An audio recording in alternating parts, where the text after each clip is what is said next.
I'm really cold, so I'm going to be doing this entire video under a blanket. Hi, and welcome back to Katie Can't Read. I'm Katie, I can read. And today I'm going to do the video that I actually wanted to be my very first video way back when, 2 months ago, but I was a coward back then and I didn't want to talk about me. But now that's all I want to talk about because I'm a narcissist. So we're going to talk about Loveless by Alice Oseman and why it's important to me as an asexual person, because it's Asexual Awareness Week and I want you all to be aware that I'm asexual, okay? Yeah, so this is gonna be titled as a book talk, but let's be real, this is not a good book talk. This is going to be me talking about a book, and it's gonna be very personal, and it's gonna be more like a video essay, or like just me rambling about my favorite book, and less about me being like, here are the critical analysis. I'm not a critical reader. Let me give you this. If you haven't noticed yet, if you've been regular on this channel and you haven't noticed, I am not a critical reader, period. I am so into the emotion of a book. Like, I don't give two craps about the actual literary merit of a book, okay? So if you're here for a critical analysis of Loveless by Alice Oseman, you're not gonna get it. You're gonna get me screaming about why this book is so important to me and what it means to me and my story with this book and how it works for me, okay? Cool. So the synopsis of Loveless. I like that when I play with it with my ring light, it has like a glisten. It goes, okay. I'm a little crazy this morning. So Loveless by Alice Oseman is the story of Georgia, and Georgia is about to leave for university, and she's feeling stressed out at her final shindig as a high school student. Is that what they call it in the UK? Someone who's British, please tell me, do you call it high school? Anyway, so she's about to graduate and she's at her last big shindig and all the teens are partying and she's freaking out because she's never been kissed, and she's like, I can't go to university if I have never been kissed. It's not how it works. I can't go to university if I've never had a boyfriend and never been kissed, you know, all these things. And so then she's freaking out, and it follows her understanding and learning who she is and coming to terms with it and learning to love it. How it works with her being a romance-obsessed asexual. It is one of my favorite books of all time. When I read this book, I cried, like, a lot. I'm gonna set her here. So, yeah, that's our synopsis. We feeling good? Cool. So, I found Loveless on a tweet over a year ago when I was in my first year of college. So I was 18 and I was sitting in my bed and I was having a sexual identity crisis because I was under this impression my whole life that I was the normal one for not thinking very sexually my entire life. And everyone, and like the media was like exaggerating it. Like when people would be super allosexual in movies and things, I thought it was a joke. Fully and completely thought it was a joke. But then I go to college and I learn it's not a joke. Literally all of my friends were highly allosexual and I was, as I had learned, extremely asexual. And I was freaking out about it because I always was like, am I asexual? Probably not. I think I'm normal. But then I was like, oh no. Oh no. And then I was on my Twitter one night scrolling and someone I knew, you know how on Twitter when you're like, someone you know liked this tweet, and it was like someone I barely knew liked this tweet of Alice Oseman's promoting Loveless for the first time. This was like last August, and it was a tweet and it was like, an aro ace coming of age story about an 18-year-old girl in college. And I said, it's me. I literally burst into tears, sent it to a friend of mine who had been hearing all of my rants about how I'm freaking out that I'm not normal all of a sudden. And I was just crying, and I added it to my Amazon wish list. I pre-ordered it. Actually, yeah, I pre-ordered it. I had to change my address 3 times for it because I moved a bunch in the last year. But I pre-ordered it and I thought about it nonstop. I had a countdown in my phone for when this book finally came out. I was so excited. And at this point in my life, when I pre-ordered this book, I was not reading regularly. Like, that was not something I was actively doing like I am now. Because I was really busy and I wasn't reading. And I went through a huge reading slump for like 5 years. So I was still in that reading slump. And I was like, I don't care how I feel about books in the next year. I will read this book. And yeah, so it finally showed up at my 3rd changed address. And I was like, all right, here it is. I was really stressed out to read it though, because I was like, what if it's bad? I had never read an Alice Oseman book at this point. I had never read a book that was so prominently featuring aro ace representation, and that made me a little nervous because I didn't want it to be like that thing of like, oh, I don't relate to this. Do I even exist? And by the time this book finally came to me, I was fully comfortable with the fact that I was asexual and aro and probably aromantic. Like, at that point, I was like, yeah, we're over it. And and I was sitting and I started the book, and it starts with the party scene, and it starts with Georgia feeling like she's freaking out because she's never kissed someone, and then she gets the opportunity and it terrifies her and she runs out. And I said, Georgia as a character feels a lot like me as a person, and I think that's 90% of why I ended up loving this book. And it's a lot of people, even if they're not aro ace, have found that they connect to some part of this book and it resonates with them, and I think that is so important. But for me, this book hit different. When I finished it for the first time, I literally said, this is like the diary I never kept. It was almost like Alice went into my little brain and pulled out every fear and thought I had, put it in a book, and then told me I was valid. And for that reason, I have purchased all of her books. I will never stop supporting this author. Alice she spoke to me. Yeah, so the way that Georgia goes to college, and first of all, she's figuring stuff out. Second of all, and I was figuring stuff out, and I was freaking out about it. Second of all, there's this really interesting part of it that hit me so different. And that's one of the things that really got me was actually Georgia and Rooney's relationship, because one of my best friends is my college roommate. Christina, if you're watching this, I love you. She's not gonna watch this. And just their dynamic reminded me so much of our dynamic.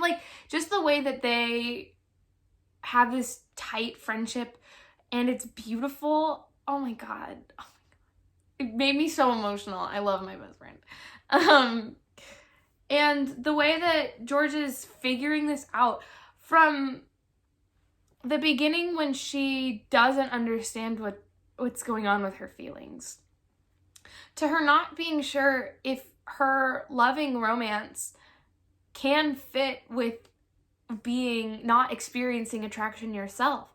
And I really struggled with that for a really long time, of me being someone who, I love to read romance novels. It is one of my favorite forms of media. Anything and I'm always the girl that's shipping things and things that don't need to be shipped. I'll watch kid shows like Phineas and Ferb, and I'll be like, man, I wonder if there is fan fiction about this. And I'm always the first one with the ship. I'm always reading fan fiction of my favorite ships. I love romance. My favorite book is literally, if you ask me what my favorite book is, I'm either gonna say Loveless or Red, White, and Royal Blue, or both. And if you read Red, White, and Royal Blue, you know that is romance. And oh my God, I love it so much. It's not that video though. And there's just this whole thing of George is struggling because she loves to read romantic fan fiction, and she's not sure what that means for her sexuality / romantic attraction. And I've never heard someone call out that point of view of like, you're valid even if, you know, like, I've never seen someone in writing like this fully go into the fact that you're valid even if you do like romance. Like, you are not any less of a person if you don't want it but you like it. Does that make sense? Like, it meant so much to me. And just her genuine struggle, all of the questions that are addressed in this book are phenomenal. And they put such a positive light on asexuality and aromanticism that I don't see very often. Oh, there's representation that's telling us you're valid, and it's answering all these questions of like who we are, and how we feel about things. It's so good. It's so good. I remember when I was reading this the first time, I got fully emotional because there was a chapter that was literally titled, let me see if I can find it. Cute. Okay, well, I can't find it, but there's literally a chapter titled Asexual, Aromantic. That is the chapter title. And I started weeping because I've never seen in a book those words back to back, not even just like in text, but as a chapter title and as something that was important. Another small thing about this book that just like really spoke to me was all of these characters are theater nerds, okay? We haven't talked about this on the channel yet, but I'm a musical theater major in a performing arts college who grew up a theater nerd and loves William Shakespeare. These 5 characters on a Shakespeare show where there's just a hodgepodge of all different monologues and scenes, and I was like, no way, Alice, stop living my life. So there was just all that deep connection in this book that resonated with me so strongly. I think one of the most powerful moments there's 2 moments that I can really pin down as the most powerful moments for me in this book.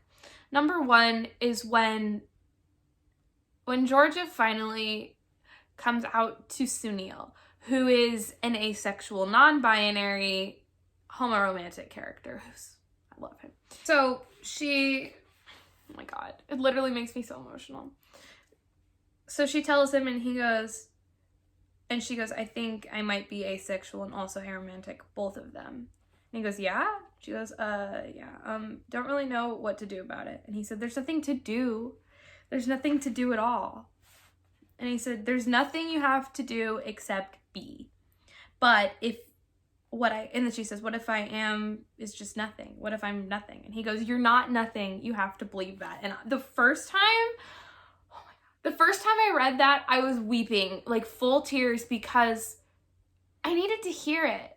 I really needed to hear it as someone who had recently in the past 7 months come to understand who they are in their like labels and sexuality, but we still don't know how we feel about where we are on the aromantic spectrum. We don't talk. I found it! I found it! Oh, look at that. It's me. Oh my God. It's such a powerful chapter because it goes into Georgia Googling the terms and then getting stressed out because there's a lot of labels, and then not knowing which one to do, and then realizing that, quote, the crux of it all was that I did not feel sexual or romantic feelings for anyone. Not a single goddamn person I had ever met or would ever meet. So that really was me, aromantic, asexual. And then, oh my God, I forgot about this because I'm skimming. The way that the first emotion she feels is anger is something I didn't remember relating to so much. And I remember when I first came out to myself, because that's step 1, my friends. When I first came out to myself, I was so violently angry at not myself, but at the world for trying to force me my whole life into this heteronormative box where I was going to grow up, get married, have kids, which was, I don't want any of those things. And the fact that I was forced into that box, thinking that's what I wanted, made me so angry. The other thing I was angry about was that I was never going to have that. I was never going to be that normal person in terms of society. That was never going to be me. I was just going to forever be the girl that will always be known as the lonely one. My mom will always send me single cat lady memes. Like, that's just my lot in life, and that infuriated me for so long. That's why I struggled with calling myself asexual for so long, because I started thinking I was asexual around 15, but I didn't even start calling myself that until I was 18 because I didn't want it to be true for so long. I was like, no, maybe I will. No, maybe I'll be fine. But guys, it hurt. It hurt. So here's this passage that I underlined, okay? I was angry at the world for making me hate who I was. I was angry at myself for letting these feelings ruin my friendships with the best people in the world. I was angry at every single romance movie, every single fanfic, every single stupid OTP that had made me crave finding a perfect romance. It was because of all of that, no doubt, that this new identity felt like a loss, when in reality it should have been a beautiful discovery. Ultimately, the fact that I was angry about all of that just made me angry because I knew I shouldn't feel angry about any of these things. But I did, and I'm trying to be honest about it, okay? Okay. That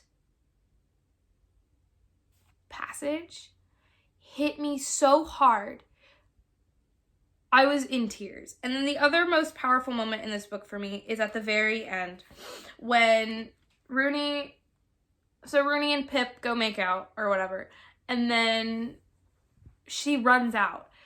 Rooney leaves, and they're all looking for her. It's the day of the show, and Rooney runs to Georgia with a coffee and a bunch of flowers and essentially tells her that she's in love with her in a platonic way, and that Rooney and Georgia will be the best friends forever. They will be those best friends that live next door to each other and go to dinner, and they're in each other's Thanksgivings. They'll be those best friends that grow old and are in the same nursing home. And that hit me so hard because it was like, my best friend / roommate and I are, that's how I feel like we might be. And what was so important about this book, I think this is our, okay, so this is our wrap up, okay? We're gonna start wrapping up here. She says as she wraps herself up in a blanket. I think what's so vital about this book is that it portrays Georgia as a whole person. She goes through all of these phases of learning, to accepting, to anger, to just general sadness, to figuring out what it means for her, and then to just joy that she figured it out about herself. And my favorite thing about this book is it shows that even though she is asexual and aromantic, she is not loveless. She is not loveless. She has the love of her family. She has the love of her friends. And she has the love of just life and of Shakespeare and of all these things. And her friends love her so much. At the end of the book, they dedicate the entire show to her. And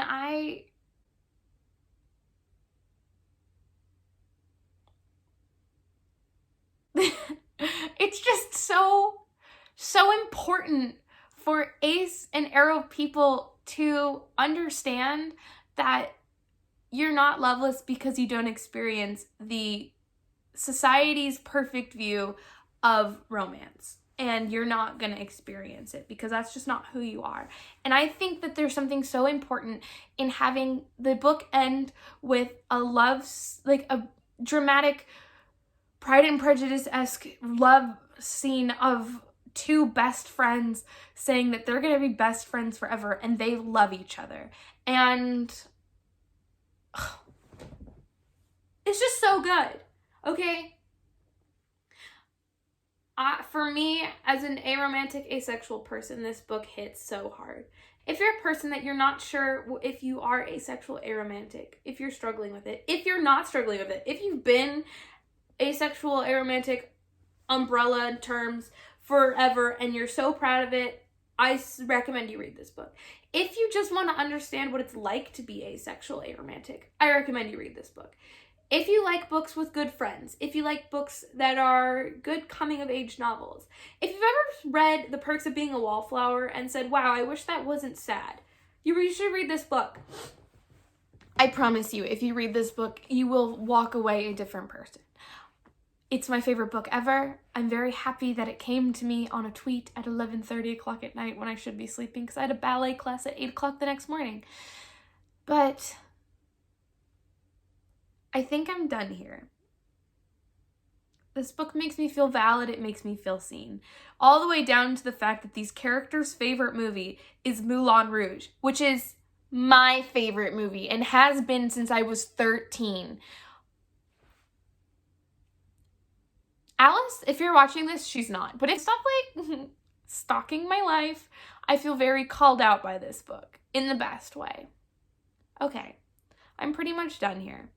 Sorry this video was chaotic and had really no merit, purpose, I guess.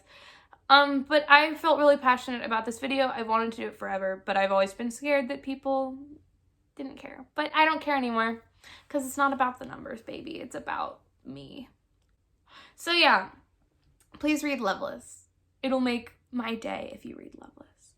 If you liked this content or if you hated this content, please like and subscribe. I don't usually make things this personal, or do I? I don't know. Please like, subscribe, comment. If you've read Loveless, can we talk about it, okay? Like, can we talk about it? If you hate Loveless, please know I'll take it as a personal attack. Unless you have, like, a valid reason, like, I'm 30 and I don't like to read YA contemporary. I'll be like, that's fair. Because you don't relate to it. That's fair. But, yeah. I think that's it. Bye. I'll see you in the next chapter.